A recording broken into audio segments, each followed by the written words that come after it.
Good morning class. आज की video हमारी किस पर बेस्ड है बेटा? जो हम लोगों ने पिछली वीडियो इलेक्ट्रोकेमिस्ट्री की पढ़ी, उस इलेक्ट्रोकेमिस्ट्री की वीडियो में हम लोगों ने लास्ट में कुछ टर्मिनोलॉजी जो इस चैप्टर में इंट्रोड्यूस हैं, that is conductance, conductivity, molar conductivity, equivalent conductivity, resistance, cell constant, ये कुछ टर्मिनोलॉजी हम लोगों ने लास्ट वीडियो में आपको एक्सप्लेन करी थी। क्लियर? अब इन्हीं टर्मिनोलॉजी को फिर से रिकॉल करते हुए इन पर कंसंट्रेशन का क्या इफ़ेक्ट होगा, यानी कंसंट्रेशन, या इसी का एक दूसरा वर्ड हम यूज़ कर सकते थे, डाइल्यूशन। डाइल्यूशन का मतलब हुआ कि जब हमने किसी एक पर्टिकुलर अमाउंट को और ज़्यादा सॉल्वेंट मिला करके डाइल्यूट कर लिया। अब हम एक एक प्रॉपर्टी को देखेंगे बच्चा। तो सबसे पहले अगर हम इस कंसंट्रेशन या डाइल्यूशन की बात करें, तो जो कंडक्टेंस ऑफ द सॉल्यूशन है वो भी क्या, इलेक्ट्रोलाइट का, क्योंकि इलेक्ट्रोलाइट में ही टेंडेंसी है अपने आयंस में डिवाइड होने की। तो बेसिकली इलेक्ट्रोलाइट का जो कंडक्शन है वो कुछ इम्पॉर्टेंट पॉइंट पे डिपेंड करेगा, जैसे nature of the electrolyte. Nature of electrolyte it means कि इस पूरे टॉपिक में जब हम लोग डिस्कस करेंगे तो इस इफ़ेक्ट को हम, नेचर का मतलब स्ट्रॉन्ग इलेक्ट्रोलाइट में भी और वीक इलेक्ट्रोलाइट में, दोनों में डिस्कस करेंगे। क्योंकि स्ट्रॉन्ग का मतलब तो बच्चा हो गया 100% आयोनाइजेशन, और वीक का मतलब हो गया कि बहुत स्लाइटली डिसोसिएशन या आयोनाइजेशन होगा। मान लीजिए 5 to 10% के आसपास हम मान भी लें इसको, तो भी एज कम्पेयर टू स्ट्रॉन्ग ये बहुत निग्लिजिबल फैक्टर है। सेकेंड प्रॉब्लम इसमें आती है बच्चा, nature of the solvent. Nature of solvent, या हम इसके दूसरे वर्ड में कह सकते थे इसकी विस्कोसिटी भी।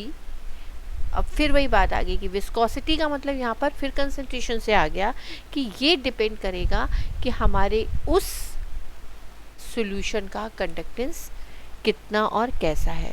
और तीसरा जिसका हम आपको इफ़ेक्ट आज पढ़ाने जा रहे हैं डिटेल्ड स्टडी में, ये कंसंट्रेशन ऑफ द सॉल्यूशन, और नेक्स्ट है टेम्परेचर। तो these are the 4 main factors which influence the electrolytic conduction. Clear? अब जैसे कि मैंने आपको बोला कि इस पूरी वीडियो में हम लोग दो बातें कर रहे हैं बच्चा, एक स्ट्रॉन्ग और एक वीक। स्ट्रॉन्ग का मतलब हुआ कि 100% आयोनाइज हो गया, और अगर वो 100% ऑलरेडी आयोनाइज है और आपने इसमें डाइल्यूशन इंक्रीज भी किया, ध्यान से बात को समझिए कि अगर आपने डाइल्यूशन को इंक्रीज भी किया तो एक बीकर में जिसमें कि आपने इस इलेक्ट्रोलाइट को ब्रेक कर दिया था, तो वो तो ऑलरेडी 100% आयोनाइज हो गया। अब अगर आपने इसमें वाटर कंटेंट इंक्रीज भी करा दिया तो नंबर ऑफ आयंस कहाँ इंक्रीज कर सकते हैं, कि कर सकते हैं? नहीं कर सकते बच्चा, क्योंकि वो तो पूरा का पूरा आयोनाइज हो गया। लेकिन हाँ, जो इस इलेक्ट्रोलाइट में जो चार्ज पार्टिकल के बीच का डिस्टेंस था, यानी अगर हम इसको स्ट्रॉन्ग इलेक्ट्रोलाइट की बात कर दें NaCl, और तो Na+ और Cl के बीच का जो डिस्टेंस था, जब आपने डाइल्यूशन इंक्रीज किया तो ये डिस्टेंस इंक्रीज हो जाएगा, और जब डिस्टेंस इंक्रीज हो जाएगा तो आई थिंक कि आयंस की मोबिलिटी आसान हो जाएगी, और जब आयंस की मोबिलिटी आसान हो जाएगी तो हमारा कंडक्टेंस भी इंक्रीज कर जाएगा। क्लियर? एम आई राइट? अब अगर हम वीक इलेक्ट्रोलाइट की बात करें तो वीक इलेक्ट्रोलाइट का मतलब हुआ कि वो ऑलरेडी मुश्किल से 5% के आसपास जो है वो ब्रेक हो पा रहा था, लेकिन जैसे ही आपने डाइल्यूशन बढ़ा दिया तो नंबर ऑफ आयंस में भी इंक्रीज कर गए। क्यों? क्योंकि जो थोड़े बहुत नहीं ब्रेक हो पाए थे वो भी इस सॉल्वेंट के एक्सेसिव के कारण उसके फोर्स ऑफ अट्रैक्शन, क्योंकि हम लोग जनरली फिजिक्स में पढ़ के आते हैं कि वाटर का डाइलेक्ट्रिक कांस्टेंट ज़्यादा होता है। तो डाइलेक्ट्रिक कांस्टेंट का मतलब होता है कि चार्ज के बीच के फोर्स को ये दूसरे कंटेंट के फोर्स को आसानी से ब्रेक कर पाता है। तो जब ये ब्रेक कर देगा तो नंबर ऑफ आयंस फिर बढ़ गए और आयनिक मोबाइलिटी भी बढ़ गई, मोबाइलिटी बढ़ गई तो इसमें भी कंडक्शन इंक्रीज कर गया। तो चाहे हम स्ट्रॉन्ग इलेक्ट्रोलाइट की बात करें या हम वीक इलेक्ट्रोलाइट की बात करें, जब हम डाइल्यूशन इंक्रीज करेंगे, दो वर्ड का गेम, डाइल्यूशन इंक्रीज करेंगे या कंसंट्रेशन डिक्रीज करेंगे, दोनों एक ही वर्ड है बच्चा। तो चाहे हम आपसे क्वेश्चन इस टर्मिनोलॉजी में करें चाहे इस टर्मिनोलॉजी, दोनों के केस में हमारा कंडक्शन क्या हो रहा है, इंक्रीज हो रहा है। यहाँ तक कोई दिक्कत? क्यों? क्योंकि हमने पिछली वीडियो में भी आपको बताया था कि जो कंडक्टेंस ऑफ अ सॉल्यूशन है वो केवल डिपेंड करता है conductance directly proportional to the number of ions present in the solution. Clear? तो वीक में तो हमारी बात एकदम क्लियर है कि जैसे ही हमने डाइल्यूशन इंक्रीज किया नंबर ऑफ आयंस इंक्रीज कर गए। लेकिन बेटा हमने आपको ये बिल्कुल नहीं कहा कि जब आपने स्ट्रॉन्ग इलेक्ट्रोलाइट में डाइल्यूशन को इंक्रीज किया तो नंबर ऑफ आयंस इंक्रीज किए। इसका लॉजिक थोड़ा सा डिफरेंस है कि जो इसमें इंटर आयनिक डिस्टेंस था वो इंक्रीज कर जाएगा, और जब वो इंक्रीज कर जाएगा तो बॉन्ड वीक हो जाएगा, बॉन्ड वीक हो जाएगा तो आयंस की मोबाइलिटी फास्ट हो जाएगी, और जब फास्ट हो जाएगी तो हमारा कंडक्टेंस इंक्रीज कर जाएगा। क्लियर? सेकेंड पॉइंट हमने आपसे कहा कि अब हम अगर इसको सेकेंड प्रॉपर्टी को अगर हम डिस्कस करें वो है कंडक्टिविटी। क्लियर? और कंडक्टिविटी की डेफिनेशन आपने पढ़ी कि एक लिमिटेड अमाउंट ऑफ, यानी अगर हम इसको मान लें कि 1 ml में अगर हम सॉल्यूशन में नंबर ऑफ आयंस देखें तब क्या हो जाएगा डाइल्यूशन को इंक्रीज कराने पर। तो आप अगर स्ट्रॉन्ग इलेक्ट्रोलाइट में बच्चा देखिए तो स्ट्रॉन्ग इलेक्ट्रोलाइट आपका आयंस यहाँ तक ब्रेकअप था, आपने वाटर को बढ़ा भी दिया तो ना तो नंबर ऑफ आयंस कम होंगे ना ज़्यादा होंगे, लेकिन वही बात कि इंटरैक्शन लेस हो जाएगा। क्लियर? तो जब अगर इंटरैक्शन लेस हो जाएगा तो हम एक पर्टिकुलर एरिया में उस नंबर ऑफ आयंस को काउंट करेंगे तो इंक्रीज करेगा या डिक्रीज करेगा? ना इंक्रीज करेगा ना डिक्रीज करेगा आसानी से, क्योंकि नंबर ऑफ आयंस तो हमारे बढ़े ही नहीं, वो तो उतने ही हैं, केवल फोर्स ऑफ इंटरैक्शन कम हो जाएगा। क्लियर? क्योंकि और अगर हम वीक इलेक्ट्रोलाइट की बात कर ले तो वीक इलेक्ट्रोलाइट में जब हमने नंबर ऑफ आयंस लिए और इसमें डाइल्यूशन को इंक्रीज कर दिया, यहाँ तक पानी बढ़ा दिया, तो मान लीजिए अगर इतने से एरिया में मेरे पास 10 आयंस थे, अब इतने में वो पूरे 10 आयंस मूव कर गए और अब इसका हम 1 ml निकाल करके काउंट करें, या सिंपल हम कह सकते थे कि पर सेंटीमीटर क्यूब की बात कर ले, तो वहाँ पर क्या हो गया, नंबर ऑफ आयंस लेस हो गए। तो जब लेस हो गए तो हमारी कंडक्टिविटी डिक्रीज कर गई। क्लियर? यहाँ तक की बात समझ में आ गई बच्चा? अब अगला पॉइंट हमारे पास आता है मोलर कंडक्टिविटी और इक्विवेलेंट कंडक्टिविटी।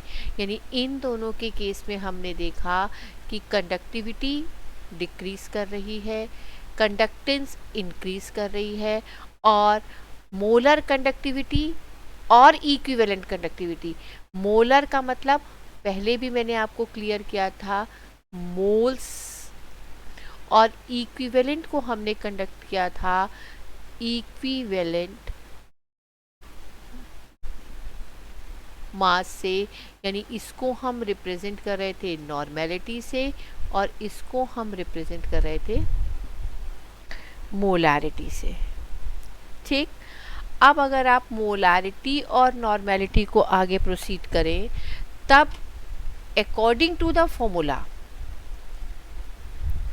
दोनों ही फैक्टर्स वहां पर काम कर रहे हैं कि अगर हम मोलर कंडक्टिविटी को डिफाइन करें तो molar conductivity is equal to होती है kappa into 1000 upon N. Clear? और इक्विवेलेंट कंडक्टिविटी होती है बेटा कप्पा इंटू 1000 अपॉन एन। अभी हमने आपसे कहा कि कप्पा डिक्रीज होता है, तो अगर हम इन दोनों के बीच में रिलेशनशिप देखते तो इसके अकॉर्डिंग टू हमारी मोलर कंडक्टिविटी भी डिक्रीज होनी चाहिए थी। लेकिन मोलर कंडक्टिविटी को एक्सप्लेन करने के लिए कप्पा के साथ साथ एक और टर्मिनोलॉजी भी है, मोलैरिटी। और जब इलेक्ट्रोलिसिस को अगर देखें तो दो फैक्टर अगर होते हैं तो दो फैक्टर में एक डोमिनेटिंग होता है। तो यहाँ पर as compare to kappa molarity dominate कर जा रही है और मोलारिटी हो जाती है moles per volume. M I right?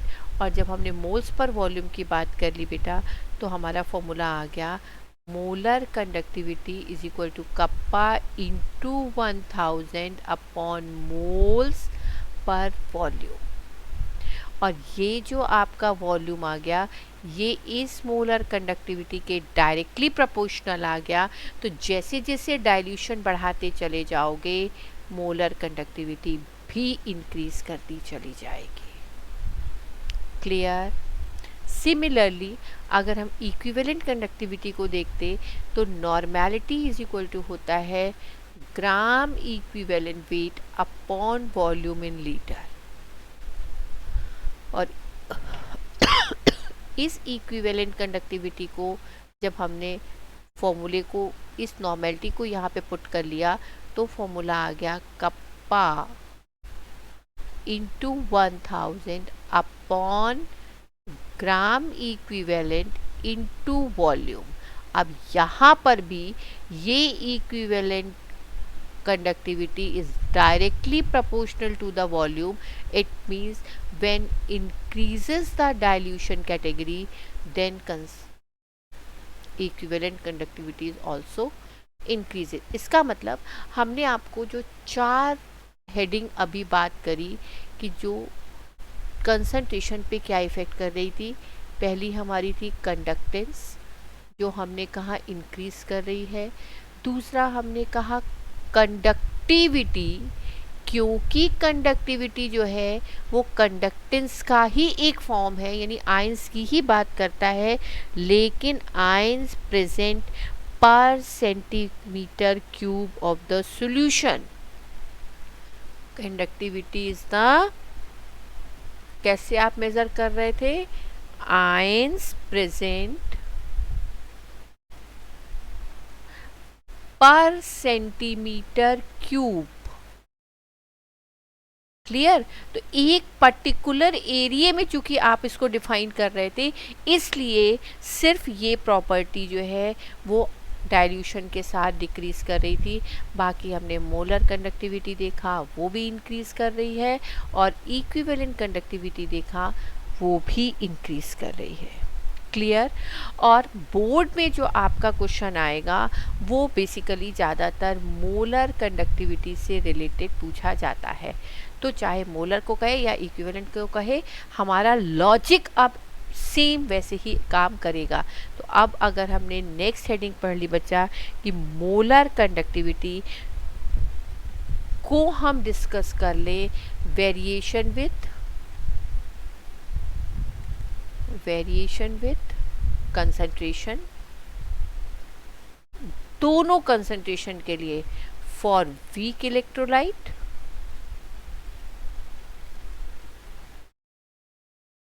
And strong electrolyte. Clear? एक एक करके हम दोनों को डिस्कस करेंगे और यहीं पर आपके पास अब एक बहुत इम्पॉर्टेंट लॉ आएगा जो है कोलरॉश लॉ, जिन्होंने एप्लीकेशन शो करा था इस मोलर कंडक्टिविटी के वेरिएशन को कंसंट्रेशन के साथ। क्लियर?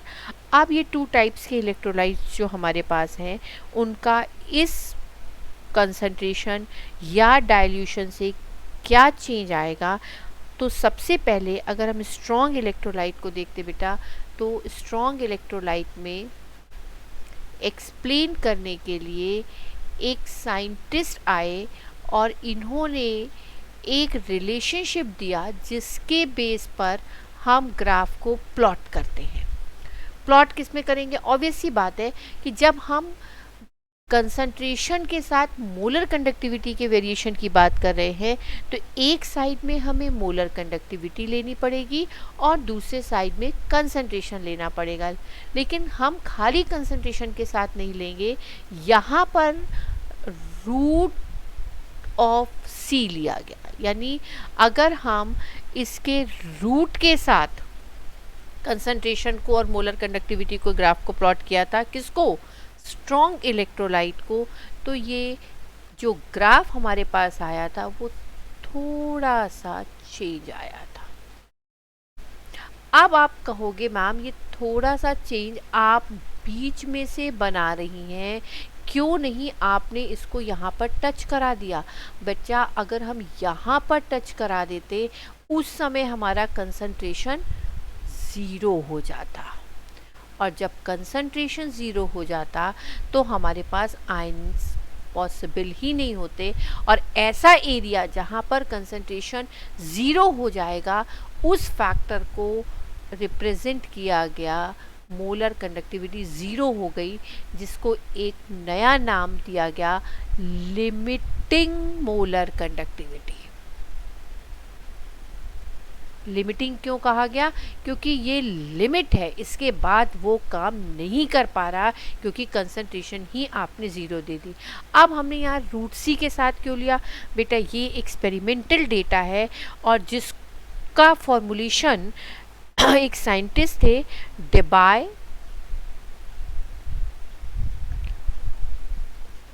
हक्कल ऑन सागर।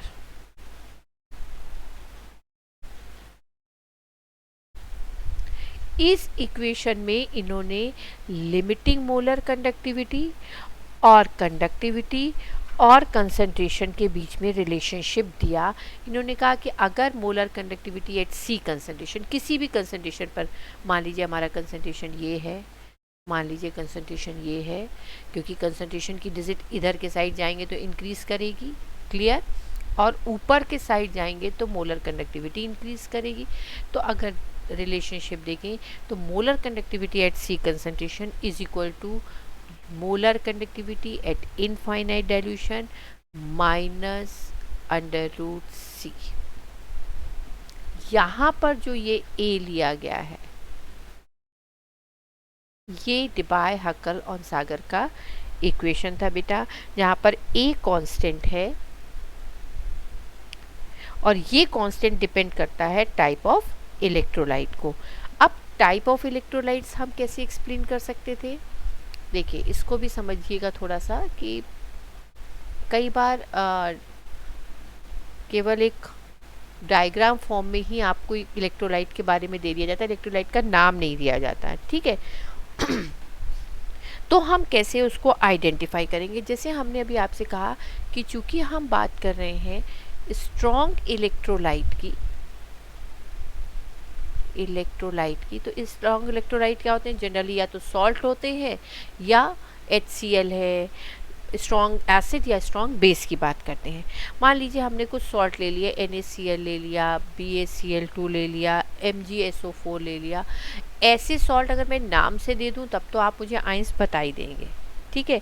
लेकिन अगर हम ऐसे ना लिख करके आपको कहते 1-1, 2-1, 2-2 इलेक्ट्रोलाइट्स को आप एक्सप्लेन करिए, इसका क्या मतलब हुआ? इसका मतलब ये जो रिप्रेजेंटेशन हम आपको दिखा रहे हैं ये रिप्रेजेंट कर रहा है only charge present on the ion. Clear? जैसे फॉर एग्जाम्पल अगर हम NaCl की बात करते तो NaCl को आप डिसोसिएट करा के देखो तो Na प्लस Cl माइनस, दोनों में एक एक चार्ज है, तो इसका मतलब ये किस तरीके का इलेक्ट्रोलाइट है? 1-1 इलेक्ट्रोलाइट है। क्लियर? अगर हम MgSO4 को देखते, सॉरी BaCl2 को देखते तो BaCl2 को आपने आयनाइज किया तो Ba+2 आयन और 2Cl माइनस आयन, यानी एक कैटायन पे हमारा चार्ज 2 है, एनायन पे हमारा चार्ज 1 है, तो ये हो गया 2-1 इलेक्ट्रोलाइट। और अगर हम थर्ड वन देख लेते जो हमने MgSO4 को लिखा 2-2, तो इसको आपने डिसोसिएट किया तो Mg+2 प्लस SO4 -2 आयन, यहाँ पर दोनों के ऊपर 2-2 चार्ज हैं, तो ये हो गया 2-2 इलेक्ट्रोलाइट। तो आई थिंक कि आपको ये बात समझ में आ गई कि हम जो रिप्रेजेंटेशन देते हैं 1-1, 2-1, 2-2, ये सिर्फ और सिर्फ उसमें प्रेजेंट चार्ज को डिफाइन करता है। क्लियर? अब हम डिस्कस कर रहे थे आपसे इस डिबाय हकल और सागर इक्वेशन की कि इन्होंने क्या कहा। इन्होंने यही कहा कि जब हमने इस ग्राफ को प्लॉट किया कि ये जो linear line I hire concentration पर, ये एक एग्जाम्पल हो गया एक ग्राफिकल रिप्रेजेंटेशन के लिए। हमारे पास एक्सपेरिमेंटल डेटा हो गया कि मान लीजिए जब हमारा ये है और इसको अगर हमने इधर मिलाया बच्चे, तो ये था मोलर कंडक्टिविटी और कंसंट्रेशन हाई था, है ना, क्योंकि लेफ्ट जब आप लेफ्ट टू राइट जाएंगे तो कंसंट्रेशन इंक्रीज कर रहा है, तो इधर वाले पे कंसंट्रेशन सबसे ज़्यादा, तो जब कंसंट्रेशन ज़्यादा हुआ तो मोलर कंडक्टिविटी कम हो गई। क्लियर? लेकिन बहुत ज़्यादा चेंज नहीं है, आप देखिए तो चेंज बहुत ज़्यादा नहीं हो रहा इस स्ट्रॉन्ग इलेक्ट्रोलाइट में। क्यों? क्योंकि स्ट्रॉन्ग इलेक्ट्रोलाइट में मैंने अभी आपको पहले भी एक बात बताया कि केवल इसमें जितना भी डिस्टरबेंस होता है वो इंटर आयनिक अट्रैक्शन पे होता है, नंबर नहीं बढ़ सकते, क्योंकि जितने मैक्सिमम हो सकते थे वो तो वो पहले ही ब्रेक कर चुका है। लेकिन होगा अगर चेंज तो सिर्फ और सिर्फ आयंस के बीच का डिस्टेंस बढ़ा सकता है, डाइल्यूशन नंबर इंक्रीज नहीं कर सकता। क्लियर? तो इसका मतलब हमारा क्या क्लियर हो गया कि जब हमने डाइल्यूशन को या कंसंट्रेशन इंक्रीज करा रहे हो या डाइल्यूशन डिक्रीज करा रहे हो, दोनों एक ही बात, कंसंट्रेशन बढ़ाया या डाइल्यूशन को कम कर दिया, तो इसका मतलब strong electrolyte is completely dissociated in the solution and so the number of ions remains constant. At high concentration the interionic attraction high है, so it retards the motion of the ions, therefore the conductance falls with increasing the concentration. Clear? But with decrease in the concentration, अगर हमने concentration को decrease कर दिया, जब concentration decrease किया इसका मतलब हमने dilution increase किया। Clear? तो with decrease in the concentration or with dilution the ions are far apart। मैंने वही लाइन बोली आपको कि नंबर ऑफ आयंस हम कहाँ से नहीं बढ़ा सकते, बट इनके बीच का डिस्टेंस बढ़ा देने से इंटर आयनिक अट्रैक्शन डिक्रीज हो जाएगा, due to which the conductance increases with dilution and approaches a maximum limit value at infinite dilution, जिसे हमने molar conductivity at infinite dilution कहा। यहाँ तक आपको स्ट्रॉन्ग इलेक्ट्रोलाइट का कंसेप्ट समझ में आ गया। अब हम आगे मूव करें कि इस मोलर कंडक्टिविटी को हम वीक इलेक्ट्रोलाइट में कैसे समझ सकते हैं।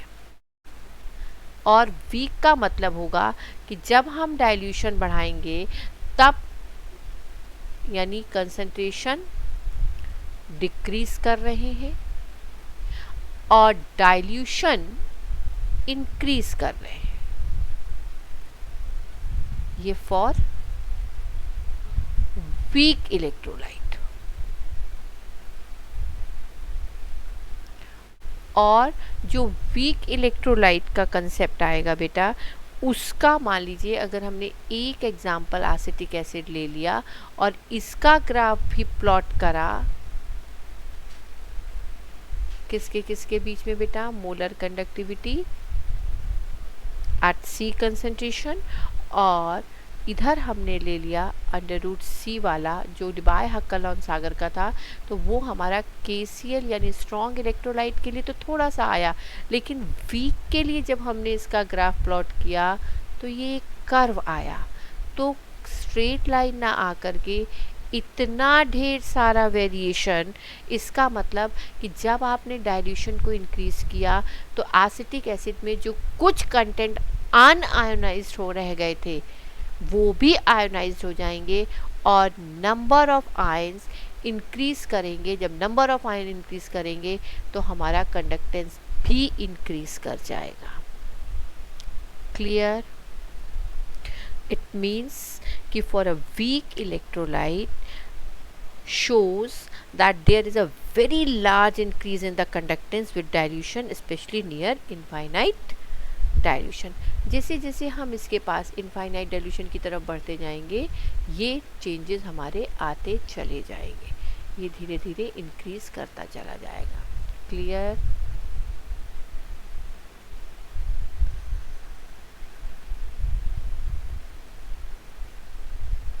क्योंकि हमने कहा कि इस पॉइंट पर आकर के हमारा कंसंट्रेशन ज़ीरो हो जाएगा, जिसे हम molar conductivity at infinite dilution कह देंगे।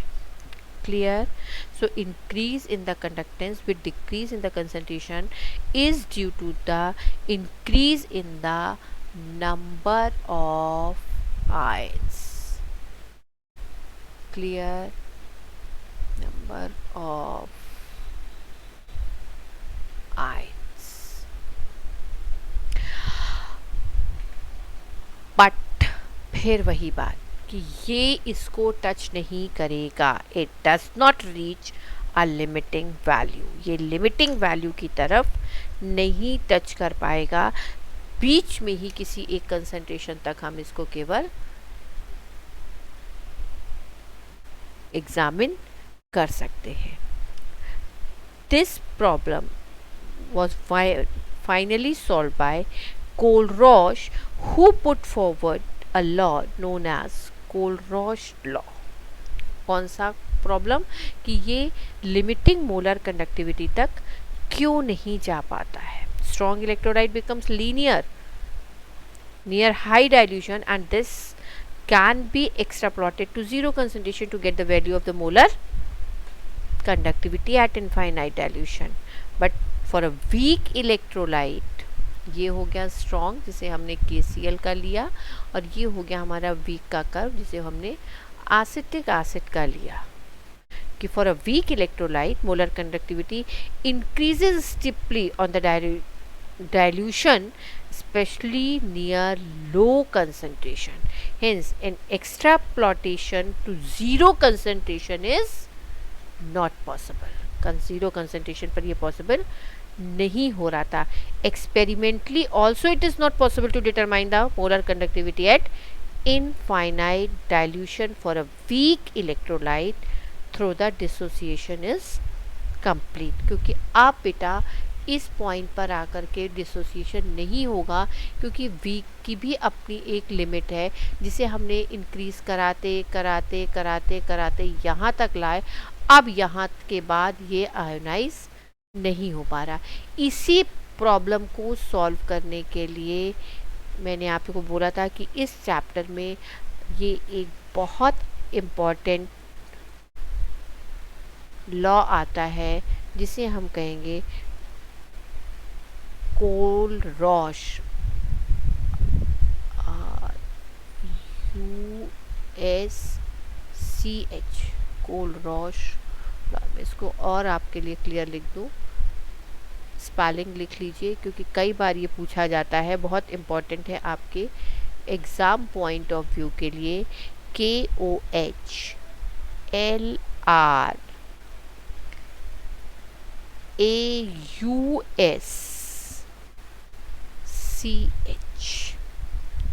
Kohlrausch law.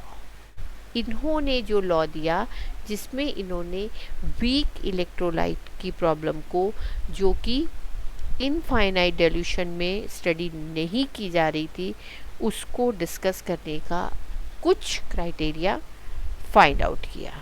Clear?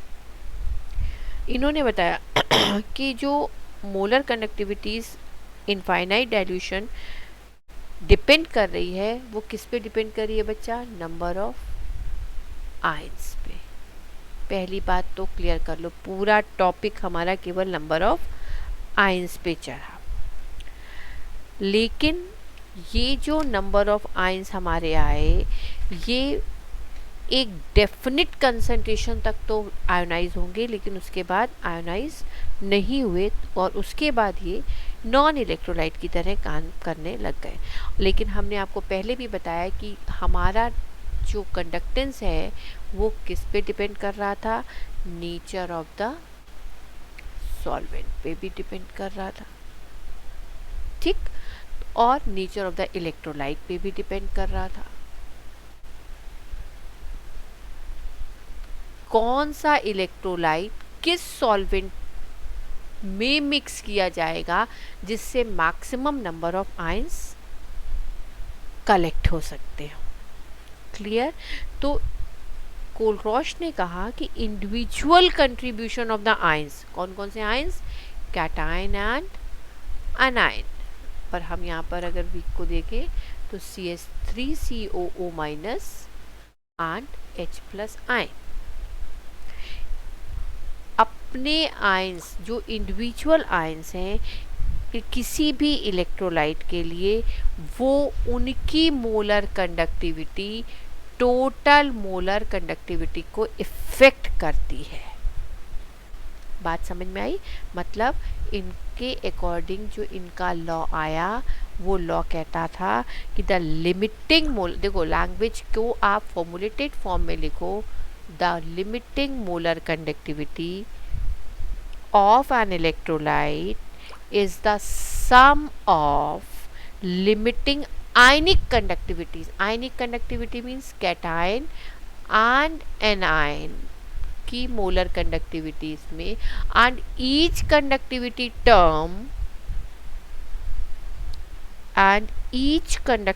term multiplied with the number of ions present in the solution. ये था कोलरॉश का लॉ, जहाँ पर molar conductivity at infinite dilution को आपने क्या कहा? Limiting molar conductivity, limiting molar conductivity. ये जो मैंने ब्लू कलर से आपको mu plus or mu minus दिखाया है, ये रिप्रेजेंट कर रहा है number of ions, it means cation and anion. और जो मोलर कंडक्टिविटी प्लस दिखाई है, इसका मतलब it shows the molar conductivity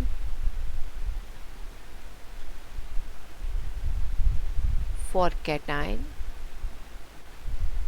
and negative molar conductivity for anion. ये था बच्चे कोलरॉश का लॉ, जिसकी हेल्प से हम किसी भी वीक इलेक्ट्रोलाइट के लिए, स्ट्रॉन्ग इलेक्ट्रोलाइट के लिए भी हम इनफाइनाइट डाइल्यूशन पर मोलर कंडक्टिविटी कैलकुलेट कर सकते हैं। क्लियर? तो अब जैसे मान लीजिए कि एक एग्जांपल हम लोग शो कर लें कि ये तो सारा कैलकुलेटिव, सारा एक्सपेरिमेंटल डेटा भी हम आपको देंगे कि हम आपसे कहते हैं molar conductivity at infinite dilution, आप NaCl के लिए कैलकुलेट करिए। ये दोनों पे काम कर रहा है। तो अगर NaCl पे हमने किया तो Na+ और Cl-, तो अकॉर्डिंग टू द रूल क्या आ जाता है हमारे पास? Molar conductivity at infinite dilution, number of ions कितने हैं इसमें? 1, कैटायन 1 है, तो 1 into molar conductivity of Na+ ion plus 1 into molar conductivity of Cl- ion. ये आपका न्यूमेरिकल वैल्यू का पार्ट है, जिसमें आपको मोलर कंडक्टिविटी ऑफ Na+ और Cl- गिवन होगी। आप मल्टीप्लाई करके ऐड कर देंगे तो molar conductivity at infinite dilution calculate हो जाएगी।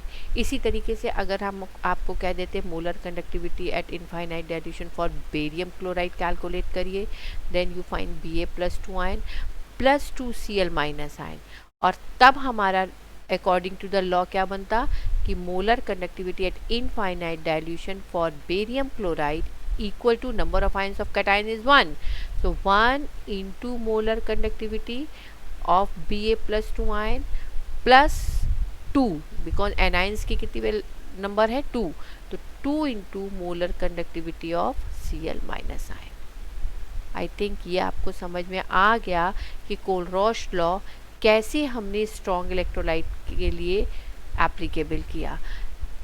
अब नेक्स्ट इसका एक इम्पॉर्टेंट पार्ट है कि हम इसका यूज़ वीक इलेक्ट्रोलाइट के लिए कैसे करेंगे, जिसे हम एप्लीकेशन ऑफ कोलरॉश लॉ भी कह सकते हैं, जिसे मैं आपको नेक्स्ट वीडियो में क्लियर करूंगी बेटा, क्योंकि उसकी हर एप्लीकेशन में न्यूमेरिकल का पार्ट कनेक्टेड होगा। Is it clear? तो पहले आप वीक और स्ट्रॉन्ग को समझिए, conductance, conductivity, molar conductivity, equivalent conductivity को समझिए, फिर उनका कंसंट्रेशन के साथ वेरिएशन समझिए, और सब समझने के बाद लास्ट फैक्टर केवल हमें याद रखना है कि सारी की सारी कहानी पूरी हेडिंग की हमारे पास नंबर ऑफ आयंस पर ही डिपेंड कर रही है। क्लियर? तो मैं आपको नेक्स्ट वीडियो में इसके एप्लीकेशन डिस्कस करूँगी।